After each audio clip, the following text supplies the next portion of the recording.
네. 오늘 그 시편 126편은 70년간 포로 생활을 하고 이제 이스라엘이 이제 그 바벨론에 의해서 멸망을 하고 포로로 전부 이제 끌려갔었습니다. 그래서 시스기야 왕도 눈을 빼고 끌려가고, 그 다음에 그 백성들이 키를 재가지고, 옛날 느부갓네살 왕이, 바벨론 왕이 키를 재가지고 그 키 이상은 죽이고 그 이하는 살리고, 그래서 그보다 키가 작은 사람들은 살려가지고 전부 다 이제 포로로 이제 바벨론으로 끌고 갔습니다. 장장 1,400km를 끌고 갔어요. 네, 그러니까 우리가 이제 부산까지 여기서 가면 한 300~400km 정도 되나요? 부산까지? 네, 근데 옛날 예루살렘에서 그 바벨론까지 포로로 끌려가는 길이 1,400km였습니다. 그러니까 얼마나 처절합니까? 1,400km를 묶여가지고 밤낮 없이 걸어가야 했던 그 길이 얼마나 험하고 얼마나 정말 두렵고 얼마나 어려웠겠습니까? 근데 하나님이 그들에게 이제 약속을 주셨어요. 어떤 약속을 주셨냐면 70년 만에 이제 다시 본래의 땅으로 돌아오게 될 것이다. 그리고 다시금 하나님의 나라가 이루어질 것이라고 그런 은혜로운 약속을 그들에게 남겨주셨습니다. 그래서 그때 활동했던 선지자가 예레미야가 있었고요. 그 다음에 포로 생활에 끌려가서 그들을 정말 두려움 속에 공포 속에 있었던 그들에게 하나님의 말씀을 전해줬던 사람이 이제 에스겔이 있었습니다. 그래서 하나님의 위로의 말씀, 그들을 정말 다시금 하나님의 은혜가 회복될 것이라고 하는 그들을 향한 그 말씀이 계속 주어졌습니다. 이제 마침내 70년이 지났는데 이게 도저히 불가능한 일일 것 같아요. 이 가능성이 없는, 이 예루살렘은 황폐했고 이제 백성들은 다 정착을 했습니다. 이제 생업을 가지고 있기 때문에 다시 돌아가기가 참 어려워요. 근데 어떻게 됐습니까? 네, 고레스라고 하는 사람, 고레스 왕, 이 페르시 왕 고레스를 하나님이 감동시키셔가지고 이사야서 45장, 43장 이런데 고레스 왕에 대해서 예언이 돼 있어요. 벌써 수백 년 전에 고레스 왕이 태어나기 수백 년 전에 하나님께서 야 이제 너네가 이제 포로로 끌려갈 것인데 고레스라고 하는 왕이 나타나서 나의 기쁜 뜻을 이룰 것이다. 저는 나의 기름 부음 받은 종이다. 그러면서 그가 이제 이 백성을 다시 돌려보낼 것을 이제 하나님이 말씀하시고 이미 약속하셨어요. 그래서 역대하 33장인가 보면은 이제 고레스 왕이 칙령을 내려요. 이제 그 칙령이 뭐냐면 하나님께서 열방을 내게 주셨다는 거예요. 그리고 모든 전쟁에서 이기게 하셔서 열방을 내게 주셔서 감추어졌던 보화들을 다 하나님이 고레스 왕에게 주셨다는 것입니다. 근데 왜 그렇게 하셨느냐라고 할 때는 그 백성, 하나님의 백성을 돌려보내서 거기에 다시 성전을 짓게 하시기 위하여 하나님이 나에게 이런 은혜를 주셨느라고 이 고레스 왕의 간증이 성경에 기록이 되어 있습니다. 그 칙령이 내려져요. 그러니까 생업을 살던 이 백성이 항상 그리워하고 애타하고 꿈에도 보고 싶은 것은 예루살렘입니다. 잊어버린 예루살렘, 이제 황무지가 된 예루살렘. 늘 그들은 그 마음을 그곳을 향하며 애타하며 눈물 짓고 사는 백성인데, 우리가 다시 예루살렘에 돌아올 때 어떻게, 우리 1절 한번 볼까요? 여호와께서 시온의 포로를 돌려보내실 때에 우리는 꿈꾸는 것 같았도다. 마침내 우리가 여기를 다시 돌아오게 될 줄이야. 근데 이게 5,000명이 돌아왔어요. 5,000명 많지 않습니다. 5,000명이 돌아왔어요. 그때 우리의 입에는 웃음이 가득하고 우리의 혀에는 찬양이 가득하고 또 문나라 가운데 말하기를 하나님이 이 백성을 위해 큰 일을 행하셨구나. 문나라 백성들이 다 그렇게 칭송했다는 그런 이야기가 이제 시편에 기록되고 있습니다. 그러니까 꿈에도 그리워했던 그 예루살렘에 1,400km가 떨어져 있고, 옛날에 예루살렘에 돌아오는 길은 굉장히 위험했다 그래요. 네, 여러분, 이 사람들이 왜 이렇게 돌아오고 있을까요? 물론 이제 이 5,000명 중에는 자기가 정착을 실패하고 또 어려워서 돌아오는 사람들도 있어요. 근데 주로는 왜 돌아오겠습니까? 자기 생업을 버리고 보따리 싸들고 황폐한 땅에 돌아오는 이들의 마음, 이들의 목적은 무엇입니까?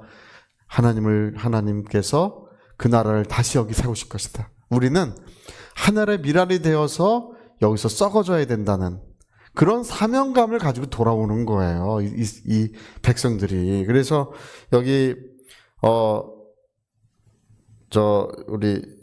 우리를 이제 남방 시내들 같이 돌려보내소서 하면서 우리 5절 읽어볼까요?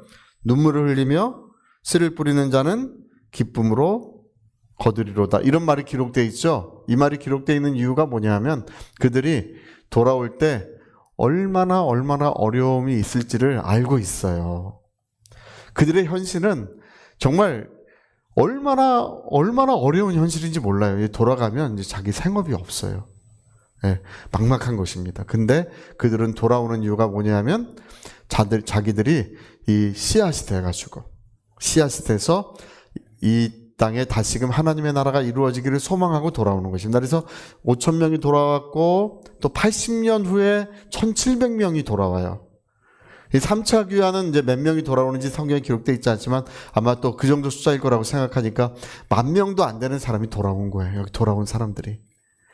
그 사람들이 여기 돌아와가지고 예루살렘을 중건하고 성전을 짓고 참으로 여기서 고생을 어마무시한 고생을 합니다. 그래서 나중에 이제 이스라엘 백성들이 본격적으로 이제 헬라 제국 시대에는 본격적으로 돌아와가지고 다시금 이제 여기에 이제 그 성전이 세워지고 하나님의 나라가 다시금 이루어져서 거기에 예수님이 오시는 거예요. 그러니까 이때 이 사람들이 돌아와서 눈물로 씨를 뿌리는 그 이야기는 이제 나중에 하나님의 아들이 이 땅에 오셔서 그 하나님의 은혜를 이루는 예수께서 오셔서 은혜를 이루는 그 이야기로 이어지고 있는 거예요. 돌아오지 않았으면 누가 그런 일을 하겠습니까? 지금 여러분 지금도 똑같습니다. 이게요, 이 이야기가 역사 속에서 다시 재현되고 다시 이루어질 거라는 생각을 해본 사람은 아무도 없었을 것 같아요. 근데 1885년부터 1930년대까지 이스라엘이 나라를 잃어버렸었잖아요. 나라가 없었잖아요. 근데 그 50년 동안에 이제 전 세계에서 이제 이스라엘로 사람들이 돌아오기 시작했습니다. 유대인들이 1880년대부터 1930년까지 그들이 막 그지처럼 살았어요. 역시 지금 이스라엘 땅에서 그지처럼 살면서 뭘 생각했냐면 나라가 회복돼야 된다. 나라가 다시 재건돼야 된다. 그때 당시에 총 50만 명이 돌아왔습니다. 그리고 그들의 고생과 희생으로 말미암아 지금 이스라엘이 다시 저렇게 세워진 거예요. 그러니까 이 역사는요 다시 반복됐어요. 그래서 이제 제가 기억하기로는 1948년인가 우리나라도 그때 우리나라도 건국을 했어요. 근데 이스라엘도 그때쯤 건국을 했습니다. 8월 10일인지 하여튼 비슷해요. 시기가 비슷해요. 우리나라랑 건국한 것과 비슷합니다. 그러니까 그들이 돌아와서 그렇게 눈물 뿌리고 고생하고 그리고 그 사연이라는 것은 말로 다 할 수 없죠. 말로 다 할 수 없지만 그러나 눈물로 씨를 뿌리면 그러나 어느 날이 되면 기쁨으로 단을 거두는 날이 또 올 것이다. 그렇게 그들은 그 마음을 먹고 그들은 기도하며 하나님을 사랑하며 섬기며 그렇게 했을 때 비로소 거기에 하나님의 나라가 이루어지고 그리고 하나님의 은혜로운 역사는 거기서 충만한 역사가 이루어졌던 것입니다. 그래서 여러분 그리스도의 희생과 예루살렘에 임했던 성령의 역사와 예루살렘에서 임했던 성령의 역사는 지금 온 세계 만방에 예루살렘에서부터 온 세계 만방에 성령의 역사가 이제 흘러 넘쳐 나온 것입니다. 거기서부터 그 생명의 강물이 다 넘쳐서 우리까지 온 것입니다. 그래서 여러분 우리가 주님을 위하여 수고하고 헌신하는 것은 잊혀지지 않고 하나님께서 꼭 기억해 주신다는 것을 믿으시기 바랍니다. 그 전에 저희가 예전에 아주 옛날 교회를 개척한 지 얼마 안 돼가지고 이 화면을 보여주는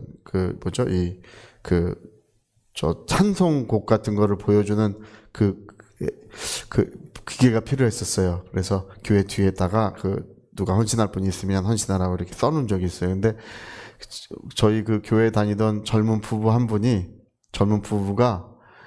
그거를 이제 보고 집에 갔는데 그들 마음이 얼마나 조급했는지 주일날 굉장히 빨리 왔더라고요. 왜 빨리 왔는가 했더니 다른 사람이 이름을 쓸까봐 먼저 이름을 쓰려고 빨리 온 거예요. 누가 이름을 쓸까봐. 그래서 그 기계를 가지고 이제 교회에서도 쓰다가 이제 교회는 이제 더 좋은, 나중엔 더 좋은 기계들이 많이 사서 이제 그게 또 안 쓰게 됐어요. 근데 중국 선교하는데 선교사님이 전화가 왔는데 혹시 그런 기계가 있습니까? 또 때마침 전화가 와요. 아, 있는데 보내드릴까요? 네, 보내주세요. 선교팀 가는 곳에 이제 우리가 그 기계를 보냈습니다. 그리고 수년이 지나서 이제 그 심천에 중국 교회를 방문한 적이 있습니다. 집회를 인도하기 위해서 갔는데 집회를 인도하다 보니까 어디서 많이 보던 기계가 거기서 보여요. 우리 옛날에 쓰던 그 기계고 그 부부가 헌신한 그 기계가 거기서 얼마나 잘 쓰이고 있는지 제가 보면서 이제 생각을 하는 것이 뭐냐면 하나님은 잊지 않으시는구나. 하나님을 감사하고 하나님께 감사하고 하나님을 사랑하여 헌신한 것들을 하나님이 잊지 않으시고 이렇게 귀하게 사용하고 계시는구나. 이제 그런 것들을 우리가 보게 되는 것입니다. 여러분, 우리가 오늘 눈물로 씨를 뿌리는 것, 우리가 기도하는 것 결코 잊혀지지 않을 것입니다. 하나님이 귀하게 받아주시고 또 그 사랑의 아버지이신 하나님께서 눈물로 씨를 뿌린 모든 곳에 기쁨으로 열매를 거두는 그런 은혜로운 역사를 이루실 줄로 믿습니다. 저희 같이 한번 기도하시겠습니다. 우리 한번 기도하실 때 하나님께서 시온의 포로를 돌려보내실 때에 우리는 꿈꾸는 것 같았도다. 어떻게 이렇게 하나님 이런 일이 있을 수 있습니까? 그러나 하나님, 우리는 이곳에 하늘의 미랄이 되어 정말 눈물로 씨를 뿌리기 위하여 우리는 이곳에 왔노라고 그들은 그런 고백을 하면서 예루살렘으로 돌아왔습니다. 오늘 하나님, 성도의 헌신, 정말 하나님을 사랑하는 그 사랑이 이제 많은 열매를 맺는 역사로 나타날 줄 믿습니다. 함께 하시고 역사하여 주옵소서. 우리 통성으로 기도하시겠습니다.